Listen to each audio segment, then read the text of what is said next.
തൃണമൂൽ കോൺഗ്രസിലെ മമതാ ബാനർജിയുടെ വിശ്വസ്തരായിരുന്ന നിരവധി എംപിമാർ ഒറ്റയടിക്ക് കോൺഗ്രസ് നേതൃത്വത്തിന്റെ ഭാഗമായി മാറുന്നു. ബംഗാളിൽ കോൺഗ്രസിന് പുതുവസന്തം എന്ന രീതിയിലേക്ക് കാര്യങ്ങൾ മാറുകയാണ്. മമതാ ബാനർജിക്ക് ചിന്തിക്കാൻ സമയം കൊടുത്തതാണ് കോൺഗ്രസ് ചെയ്തു കൊടുത്ത വലിയ തോതിലുള്ള ഔചിത്യ മര്യാദ.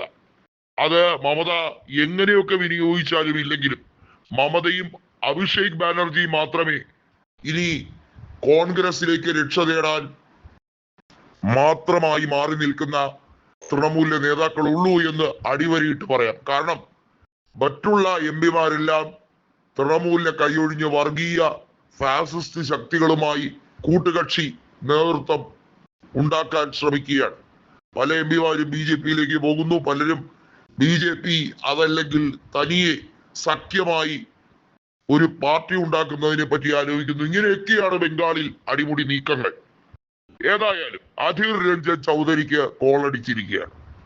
കഴിഞ്ഞ 3 പതിറ്റാണ്ടോളം കാലമായി ബംഗാൾ രാഷ്ട്രീയത്തിൽ കോൺഗ്രസിന്റെ ഒറ്റയാനായി പോരാടിക്കൊണ്ടിരുന്ന അധീർ രഞ്ജൻ ചൗധരി, പ്രണബ് മുഖർജി ഒക്കെ അധികായരായി ലോക്സഭയിൽ 2009 തെരഞ്ഞെടുപ്പിന് ശേഷം ലോക്സഭാ കക്ഷി നേതാവായി നിന്നപ്പോൾ പോലും അധീർ രഞ്ജൻ ചൗധരിയുടെ സാന്നിധ്യം എന്നത് ബംഗാളിലെ കോൺഗ്രസ് ഘടകത്തിന് എപ്പോഴും ഊർജമാണ്. വളരെ ചെറുപ്പത്തിലെ തന്നെ കോൺഗ്രസ് നേതൃത്വത്തിന്റെ ഉന്നത ശ്രേണികളിലേക്ക് എത്തേണ്ടിയിരുന്ന വ്യക്തി നിരവധി തവണ MP ആയിട്ടും സ്ഥാനമാനങ്ങളൊന്നും അലങ്കരിച്ചില്ല.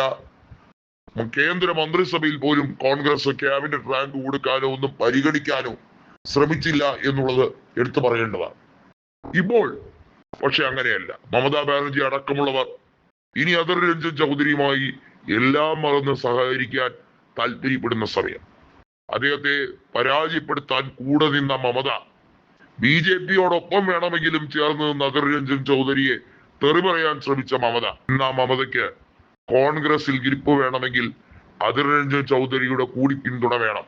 അല്ലെങ്കിൽ ബംഗാളിലെ കോൺഗ്രസ് ഘടകം പരിപൂർണമായി അധീർ രഞ്ജൻ ചൗധരിക്ക് എല്ലാ തരത്തിലും സഹായവും എല്ലാ തരത്തിലും അദ്ദേഹമാണ് അവസാന വാക്കും എന്ന് പറഞ്ഞുകൊണ്ടിരിക്കുക തന്നെ ചെയ്യുമെന്ന് വളരെ നന്നായി മമതാ ബാനർജിക്ക് അറിയാവുന്ന കാര്യം തന്നെയാണ്. മഹുവ മൊയ്ത്രയും സൈനി ഘോഷും ഒക്കെ ഇപ്പോൾ മമതയല്ല തങ്ങളുടെ നേതാവായി കണക്കാക്കുന്നത്. രാഹുൽ ഗാന്ധിയെയും പ്രിയങ്കയെയും ഒക്കെയാണ് അവരുടെ നേതാവായി കണക്കാക്കുന്നത്.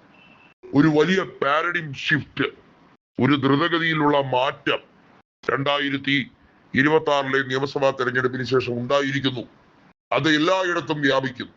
തൃണമൂൽ എന്ന പാർട്ടിയുടെ ശവസംസ്കാരമാണ് നടന്നുകൊണ്ടിരിക്കുന്നത്.